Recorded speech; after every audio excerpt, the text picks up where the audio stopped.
Can you imagine walking home from school or from work or from the grocery store in your own neighborhood when suddenly you are kidnapped, stolen, taken from your family, from your community, shackled and chained, you are thrown down into the darkest hold of a huge ship.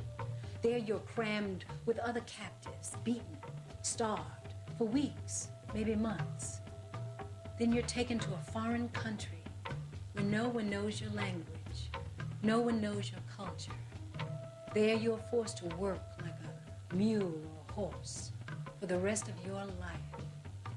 In this next hour, with distinguished scholars, graphic images, poetry, and music, we will explore the transatlantic slave trade, the Black Holocaust, the Middle Passage.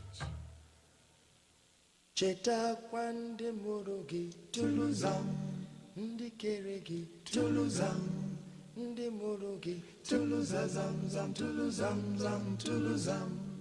To have complete power over another human being, to be able to use that human being like a beast of burden, that has got to be something that is damaging eternally to the spirit, to the human spirit.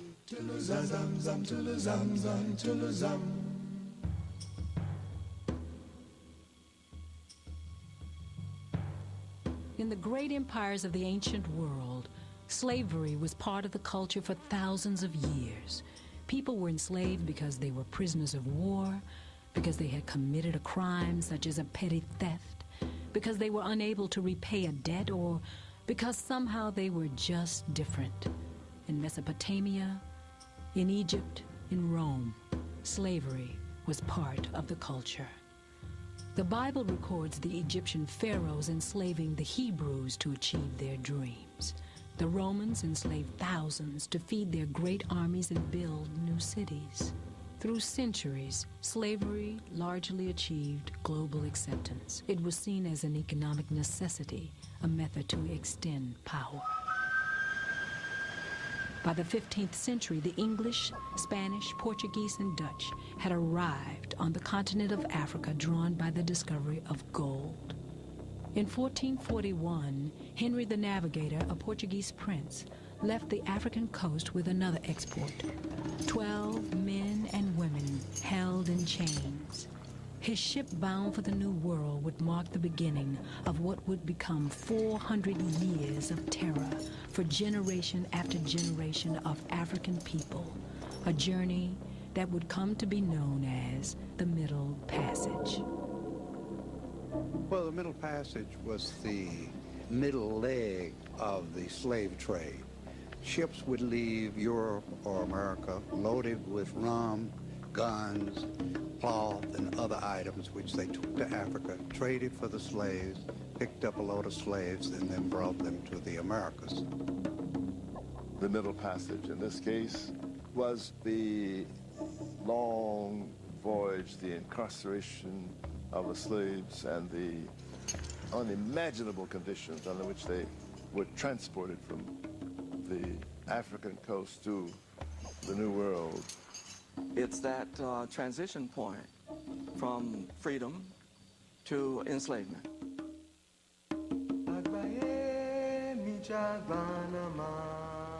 What is Africa to me? Copper sun or scarlet sea, jungle track or jungle star, strong bronze men or regal black women from whose loins I sprang when the birds of Eden sang. County Cullen, poet. Little known to the Europeans was that for hundreds of years, Africa led the world in invention and diversity. They were among the first to use tools, paint pictures, and cultivate grain. The people of Africa had built cities, universities, established modern state armies, and created an advanced legal system. They were indeed cities. They were urban communities where people lived on the basis of their profession. There were some common characteristics, and I think one of those common characteristics was the family. Africans are a very close family pattern of their clans and their lineages. We hear a good deal about the extended family. So it's a closely knit family. My name is Yamba, and this is my story. When I grow up, I will be a great drummer like my father. I will make praise songs for Oya, the river. Mama's beautiful teeth flash white as she feeds me from her rice bowl. This is my home. Africans have their own ceremonies to initiate individuals into society so that people know their place in society. In a number of their ceremonies, they must repeat their history in order to move to the next level, so that although many of them are not writing their history, they are remembering their history. By the mid-1400s, a dark chapter of history would begin to emerge. Very early on, with the expansion of Christianity, the notion was that we, as Europeans, must Christianize and civilize the Africans. Civilize. Racism came to play a part very early in that they were an inferior people and they were meant to be slaves. Africa became a continent under siege. English slaver Captain Richard Drake recorded. On the 7th morning of the march, we reached the enemy's borders and came in sight of a peaceful village. Here our hunting began. White slavers rewarded Africans for kidnapping other Africans. Sometimes friends were pitted against friends. In less than an hour, we had secured about 300 prisoners. The old people and infants were not considered of value and were knocked on the head or stuck with spears as fast as they were brought in. Captain Richard Drake, English slaver.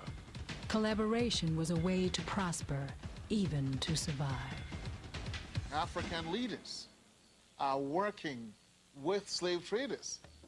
People are using the slave trade to create a certain class of people who can be sold.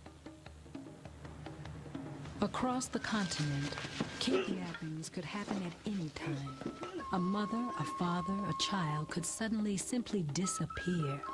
Brutal ambushes took many forms. A single capture, a raid by a well-organized group, an intertribal war where defeat meant enslavement.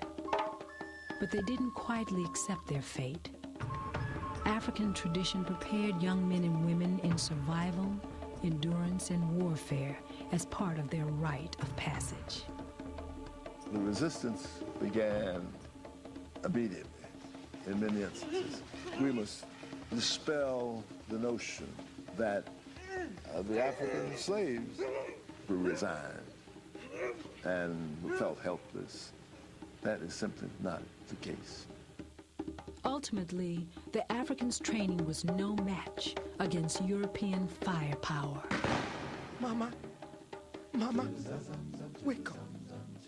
Wake up. Sing, Mama. Sing me a song.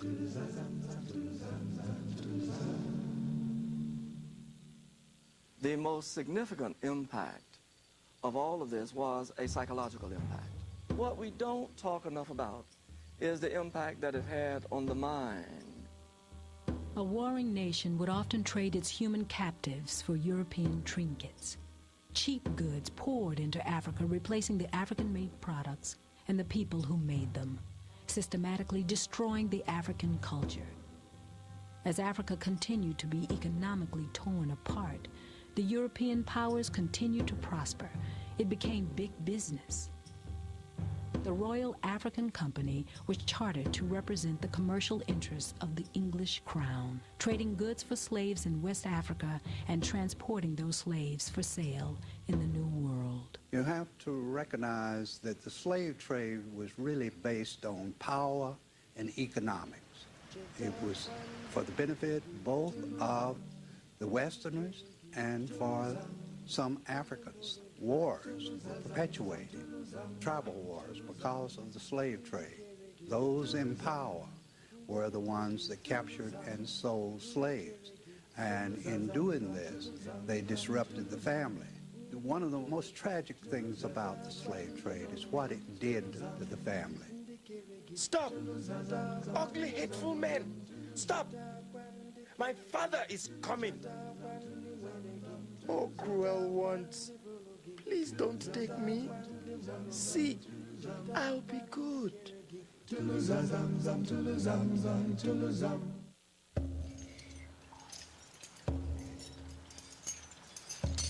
They were chained. A device was placed around their necks, so if they escaped in the jungle, they get tangled up.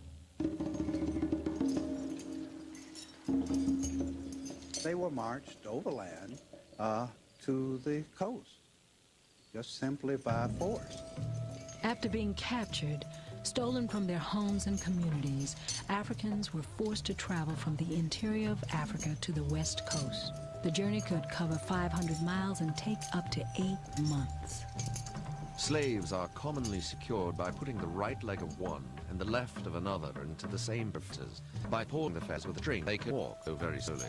Every 4 slaves are likewise fastened together by the necks with a strong rope or twisted thongs, and in the night an additional pair of fetters is put on their hands, and sometimes a light iron chain passed around their necks.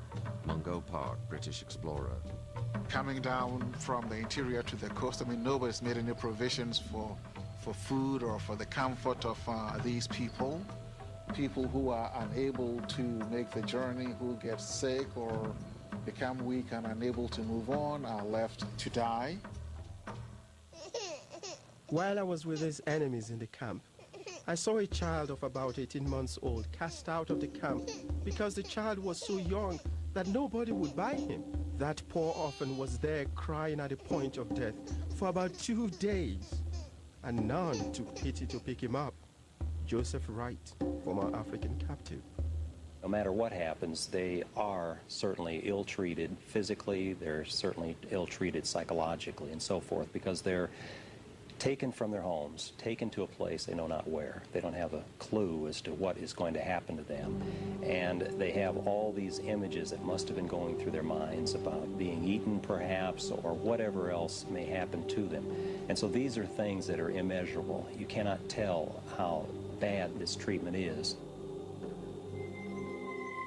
On the coast were the castles, more than 50 of them, financed by European slave trading companies like the British Royal African Company, the Danish West India Company, and the Bank of Amsterdam. These large fortresses were built into the cliffs and served as living quarters for the European traders and government officials, and temporary prisons for millions of Africans. Some still stand along the coast of what is now Ghana, Nigeria, the Ivory Coast, Benin, Togo, and Gambia. Today, they're known as points of no return. The lodgings and apartments within the castle are very large and well built of brick, a massive airless dungeon. It will conveniently contain 1,000 blacks. The keeping of the slaves thus underground is a good security against any insurrection. Jean Barbeau, slaver. I took my son, who was 5 years old, to one of the slave castles. And I wanted to take him into one of the dungeons. And he refused to go in. It looked so terrible to him. But I wanted him to see that. Looking at this dungeon, the darkness, the smelly place, it's like, where did the slaves sleep? Where did they go to the bathroom? How long did they stay here? Why were they sold? Why did they do this to them? The relevant questions that only a child can ask. Will they leave me in this fearful place forever? I will not stay here. I will not. The smell is bad and it is too dark. They weren't loaded directly onto the ship. There were factories on the coast. The Africans were sold to these people, and then they sold them to the ships. And this was an economic enterprise. how could a situation be created whereby a small group of Europeans could enslave so many Africans in those horrendous conditions? They succeeded by having greater firepower, military power. They succeeded also by their having a drive to conquer the rest of the world. One day, the white men arrived in ships with wings, which shone in the sun like knives. From that day, the whites brought us nothing but wars and miseries. Oral history from Pinde tribe. Most of the Africans who were brought from the interior had not seen white men until they reached there, and they were afraid of white men. And for some reason, they seemed, most of them, to get the idea that the white man was a cannibal, and they were taken to be killed and eaten. The blacks were all stripped naked and shipped by twos and threes in canoes through the surf.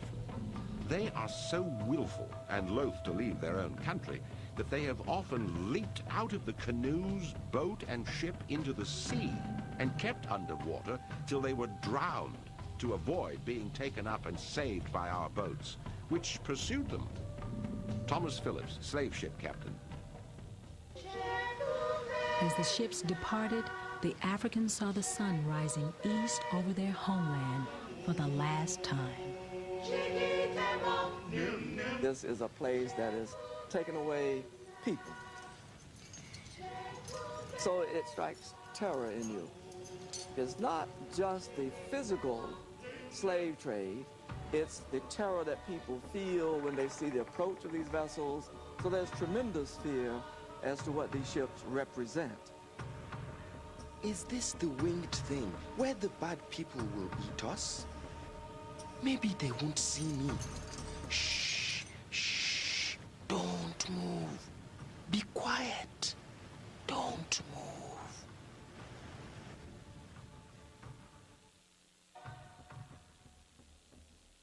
Wednesday, June 12th. Buried a man-slave, number 84, of flux, which he'd been struggling with near 7 weeks. Thursday, June 13th. This morning, buried a woman-slave, number 47. Know not what to say she died of. She'd not been properly alive since she first came on board. Monday, June 24th. Buried a slave boy, number 158, and a girl, number 172. Captain John Wheaton's logbook. The exact number of Africans captured and delivered to the New World will probably never be known. It has been estimated that 15 million Africans began the journey to the United States, South America, and the Caribbean, and of those, at least 2 out of every 10 died at sea. The shrieks of the women and the groans of the dying rendered the whole scene of horror almost inconceivable. Olaudah Equiano, former African captain. I cannot see my home, my country. Where did they take my people? Who will take care of me down there? To meet the demand of having to transport human cargo, ships had to be redesigned. Tight packers held up to 1,000 captives, seated below deck with no space between them. Loose packers carried approximately 250 captives, locked in a prone position, arranged on wooden racks 6 feet long and 1 foot wide. The average length of the journey was 8 weeks. We heard the moans, cries, and rumblings coming from below. And as soon as the captain and crew were removed, the hatches had been taken off, when there arose a hot blast, sickening and overpowering. In the hold were 300 or 400 human beings, gasping and struggling for breath. Some were stiffened in the most unnatural positions.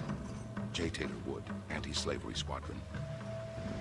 Early slave ships did not provide ventilation for the crowded conditions below. If you look at some of the surgeons who worked on some of these slave ships, they'll tell you how hot it got in some of these slave holes that sometimes the candles that the surgeons used to see in the holes often would not burn because there was not enough oxygen. It is an unbearable situation.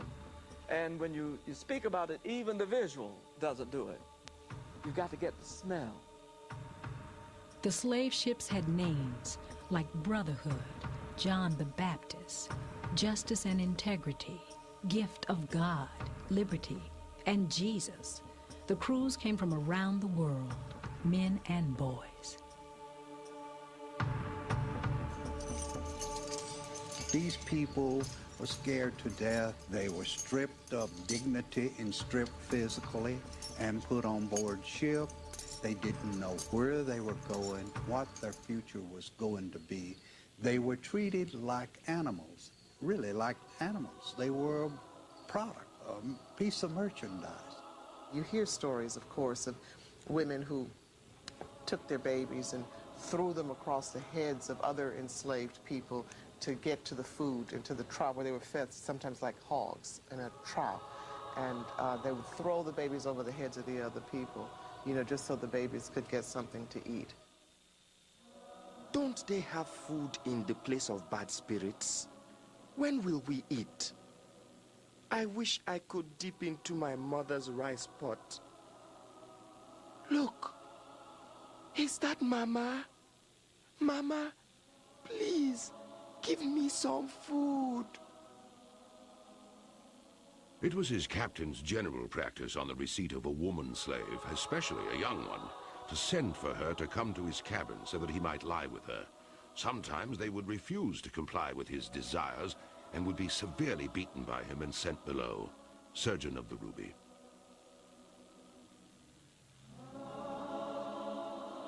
Down my cheeks the tears are dripping. Broken is my heart with grief. Mangled my poor flesh with whipping. Come, kind death, and bring relief. Anonymous abolitionist. What I think about as a woman is the humiliation of it. I think about those women to whom cleanliness was such an integral part of their being, to be subjected to the filth and the dirt, to have to lie in their own feces, you know, to live amidst blood and vomit.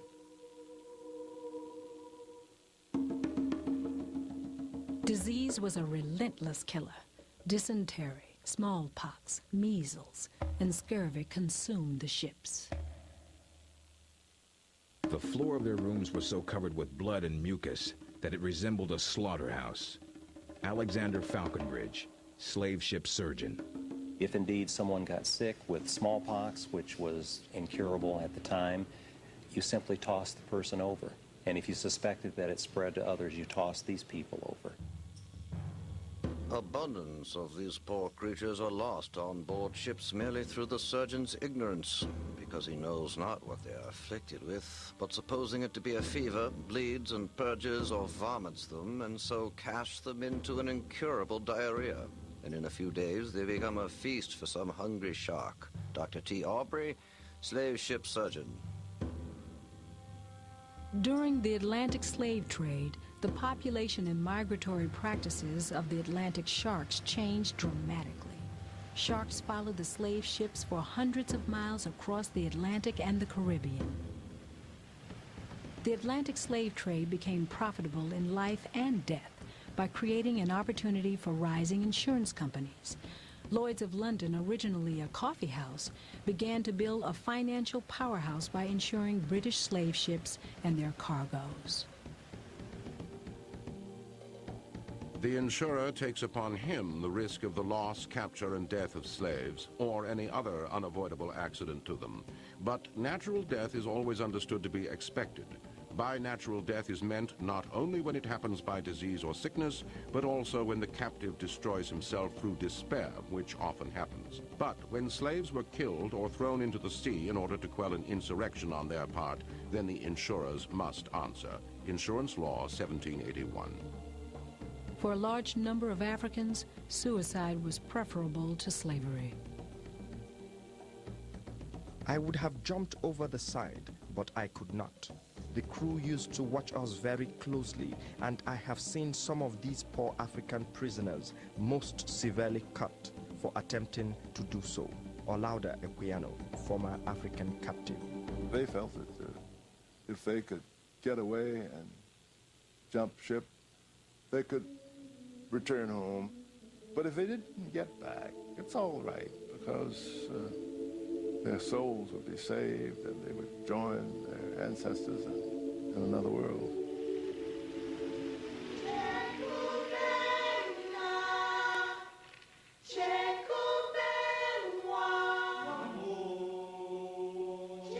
The African's ability to cope was often measured in the smallest of actions. Europeans attempted to prevent Africans from using the language, prevent Africans from engaging in the culture, the use of the drum, the dance, and of the song. So they had to find other ways to do this, and they coped in different ways. The myths tell us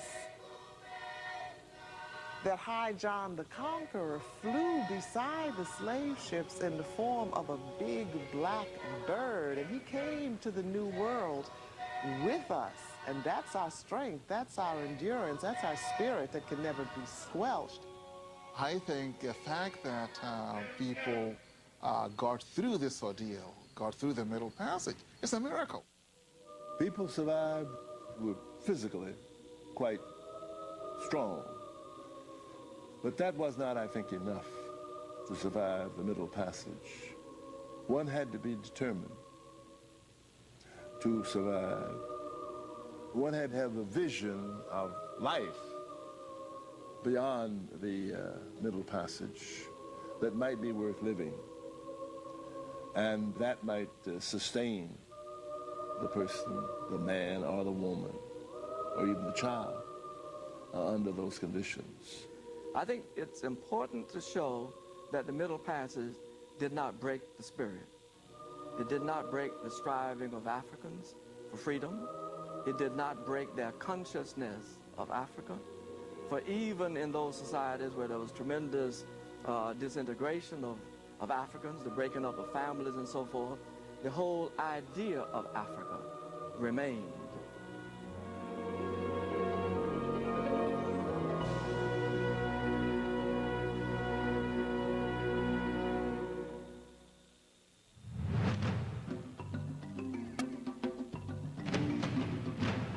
Resistance, insurrection, rebellion, revolt.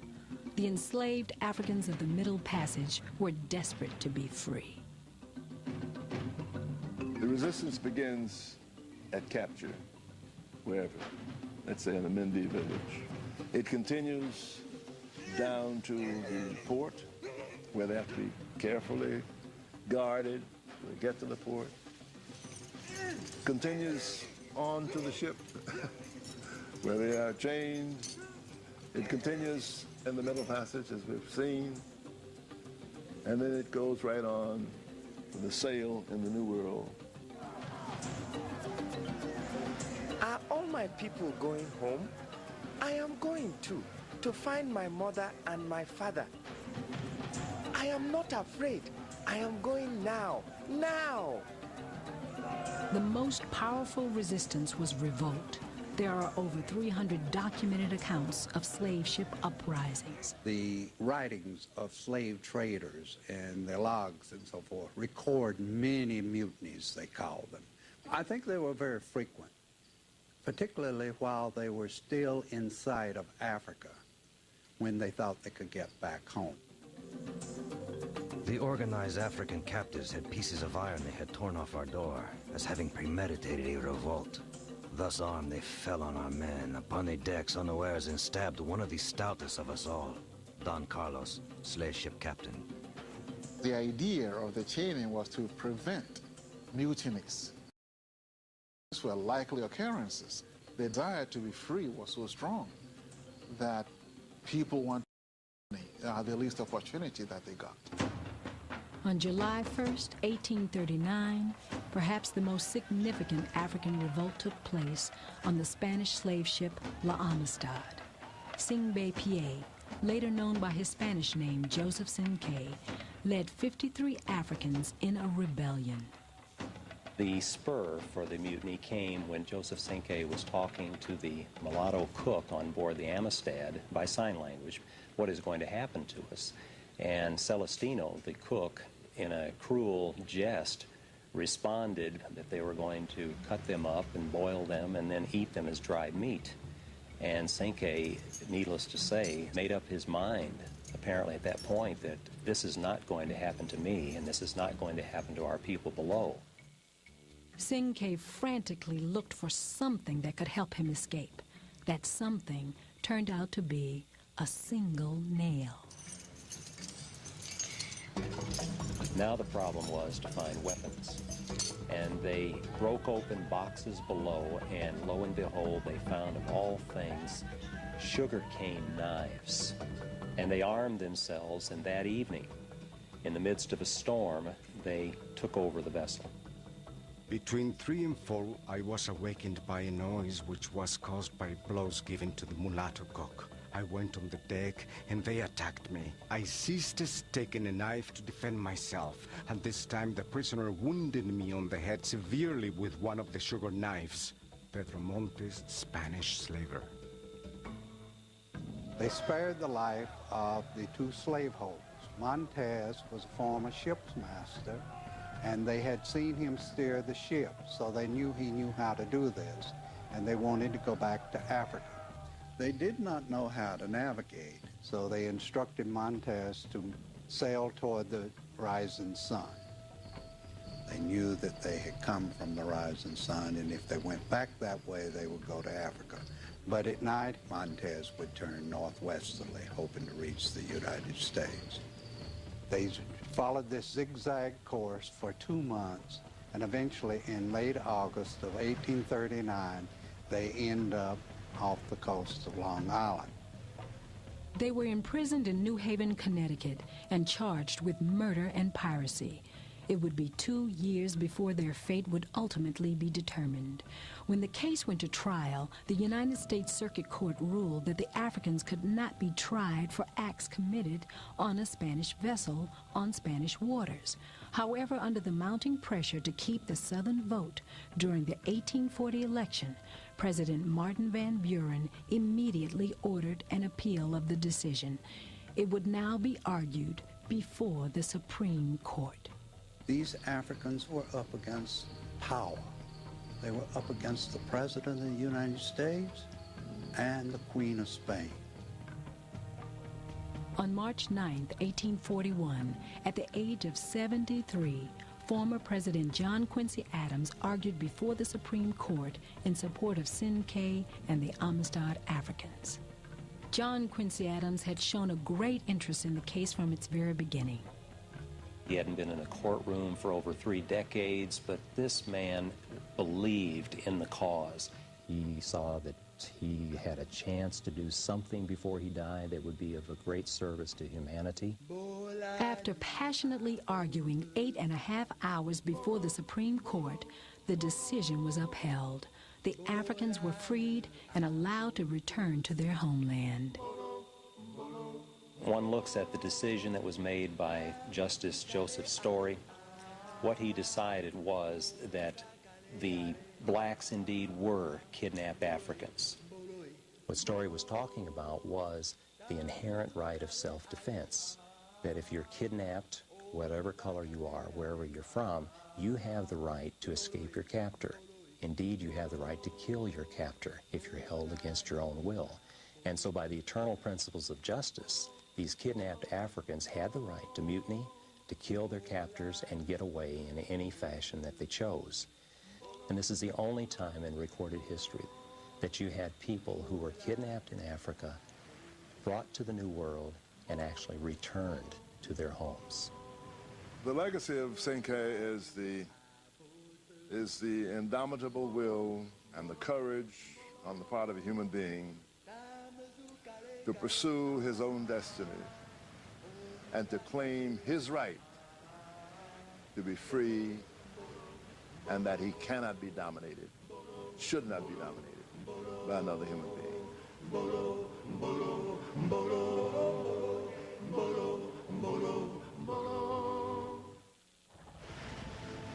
Revolts like the Amistad did little to slow the Middle Passage. After 2 months and 3,000 miles, millions of African captives arrived in places like New Orleans, Louisiana, Charleston, South Carolina, and Savannah, Georgia. Slave ships continued to pour into the New World, bringing the Africans to market. I was now more persuaded than ever that I was in another world. We did not know what to think of this as the vessel drew nearer. We plainly saw the harbor. Many merchants and planters now come on board. They put us in separate parcels and examined us attentively. They also made us jump and pointed to the land, signifying we were to go there. Olaudah Equiano, former African captive. Even if they survived, once they got to the point of destination, you have the whole thing over again. The humiliation of being stripped down, of being hosed down, of being oiled and now fed for another inspection and for sale again, over and over again. At length, the vendor master who was to offer us for sale like a sheep or a cattle arrived and asked my mother, which was the eldest. She said nothing, but pointed to me. He took me by the hand and led me out into the middle of the street and turned me slowly around, exposing me to the vendor, Mary Prince, former African captive. I just can't imagine what it must have been like for a woman or a girl, child, being reduced to somebody who has no control over her own destiny. It's an intolerable, it's an unbearable thought. It's just unbearable. The survivors of this grueling ordeal were sold on ships, on the auction block, or in slave markets. They were taken into a slave market. A buyer would come in, say that they wanted so many Africans as slaves. They were showed to them nude. They felt their bodies, they looked at their teeth, they looked at their hair. The brokers are so cunning that they shave them all close before we see them, so we can see no grey hairs in their heads or beards. And having liquored them well and sleeked with palm oil, 'tis no easy matter to know an old one from a middle-aged one. Thomas Phillips, slave ship captain. Another method of selling slaves was called the scramble. Up to 1,500 African captives were confined to a pen. Buyers rushed in all at once, grabbed who they wanted, and took their pick to their corner of the pen, just as farmers had done when selecting livestock. The term to corner the market was originally meant for animals, but now included Africans. The price of slaves fluctuated. In 1754, George Washington bought a male slave for $260. When he went to the market 10 years later, he paid $285. Slaves were sold for small down payments and on reasonable terms. There was also a mail order business. By the mid-19th century, the top price paid for healthy slaves exceeded $2,000. I own I am shocked at the purchase of slaves, and fear those who buy them and sell them are knaves. What I hear of their hardships, their tortures and groans, is almost enough to draw pity from stones. I pity them greatly, but I must be mum, for how could we do without sugar and rum? William Cooper, 18th century poet. The Atlantic slave trade accelerated the development of colonial America. Africans brought advanced farming techniques such as complex irrigation systems that made the cultivation of crops possible. The goods produced by slave labor contributed to set a high standard of living for Europeans and Americans. Tobacco, sugar, cotton, all became the foundation of a growing world economy driven by forced slave labor. The point, I think, needs to be made very strongly that they were African people. They brought with them their language, they brought with them their history, They brought with them a sense of awareness of their culture. The slave trade lasted throughout the world until the 19th century. By 1807, Britain declared the slave trade illegal. 1 year later, the United States followed suit. But the slave trade was far from over.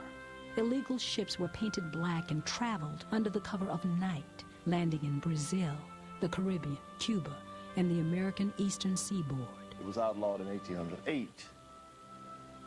But slaves continued to be smuggled into the United States down to 1862.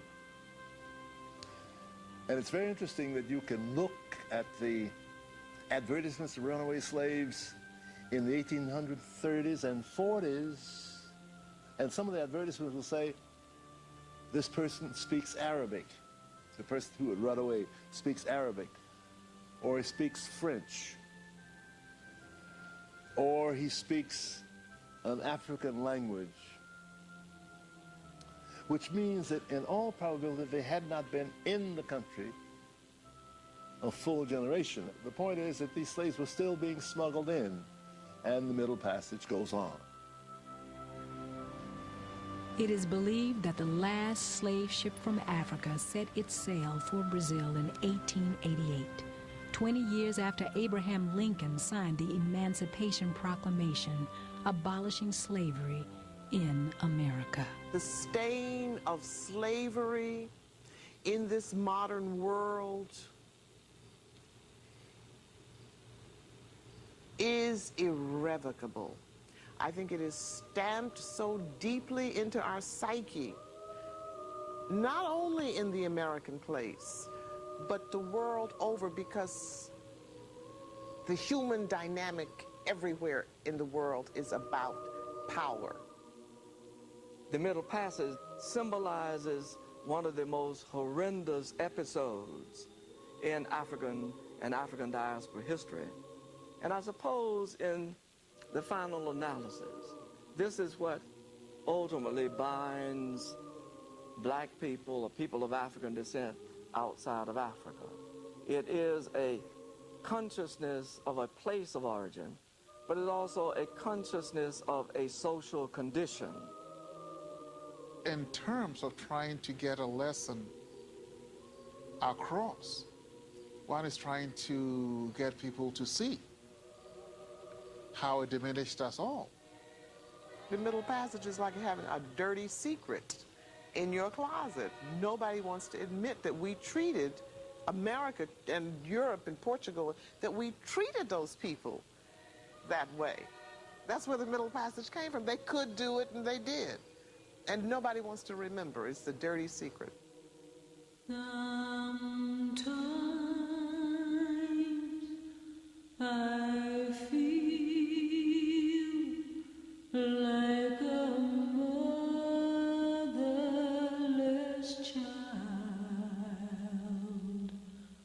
Sometimes I did not know what to think of the strange new world. One by one, the faces I remembered from below disappeared, taken in different directions. Now I had only one friend, Death. I wished he would come and take me. Fala, Fala, let me be accepted in a blanket in heaven. I waited and waited, but my wish did not come true.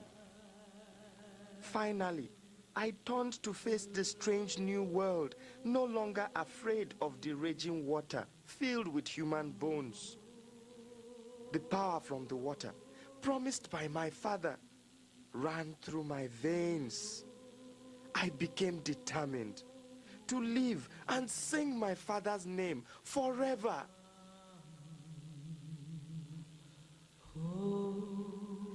I hope this journey will inspire you to look deeper into your history.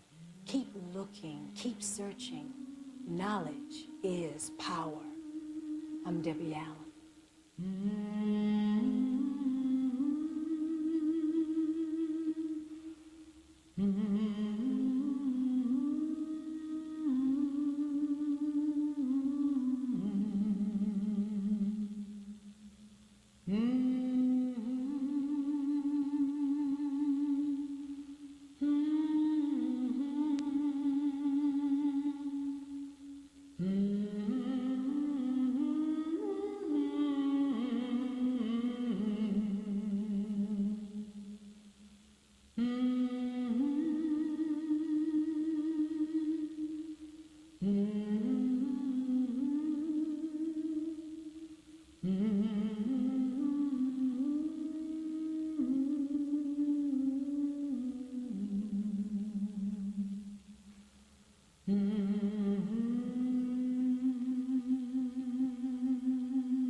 Can you imagine walking home from school or from work or from the grocery store in your own neighborhood when suddenly you are kidnapped, stolen, taken from your family, from your community?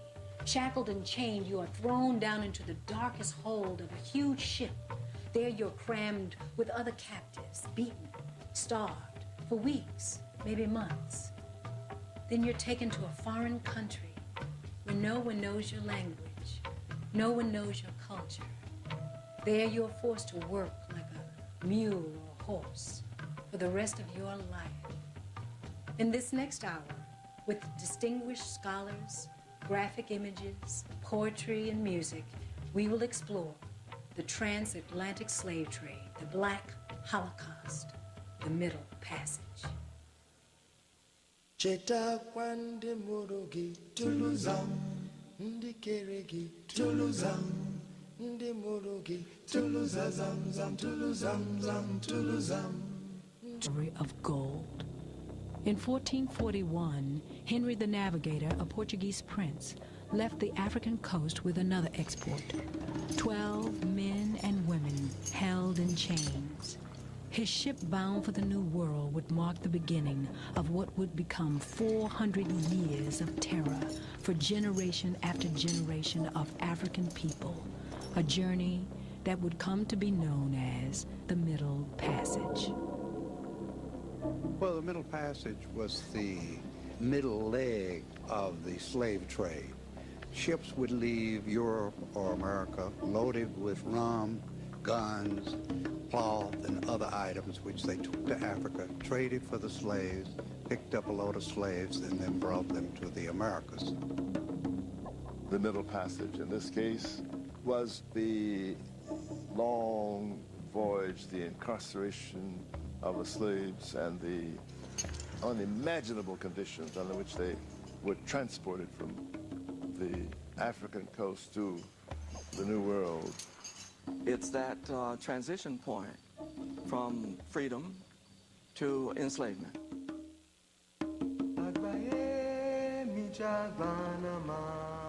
A great drummer like my father, I will make praise songs for Oya, the river. Mama's beautiful teeth flash white as she feeds me from her rice bowl. This is my home. Africans have their own ceremonies to initiate individuals into society so that people know their place in society. In a number of their ceremonies, they must repeat their history in order to move to the next level, so that although many of them are not writing their history, they are remembering their history. By the mid-1400s, a dark chapter of history would begin to emerge. Very early on, with the expansion of Christianity, the notion was that we, as Europeans, must Christianize and civilize the Africans. Civilize. Racism came to play a part very early in that they were an inferior people, and they were meant to be slaves. Africa became a continent under siege. English slaver Captain Richard Drake recorded. On the 7th morning of the march, we reached the enemy's borders and came in sight of a peaceful... What is Africa to me? Copper sun or scarlet sea, jungle track or jungle star, strong bronze men or regal black women from whose loins I sprang when the birds of Eden sang. County Cullen, poet. Little known to the Europeans was that for hundreds of years, Africa led the world in invention and diversity.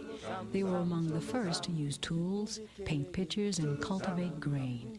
The people of Africa had built cities, universities, established modern state armies, and created an advanced legal system.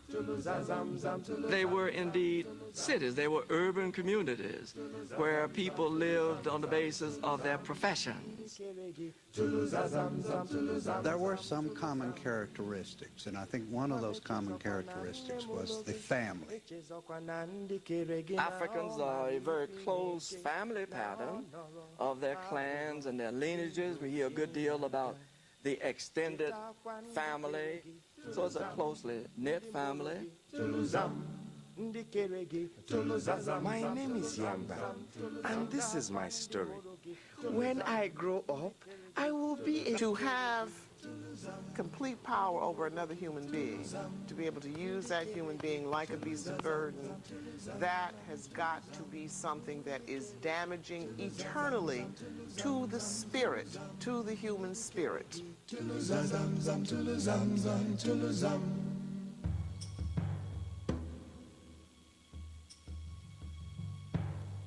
In the great empires of the ancient world, slavery was part of the culture for thousands of years.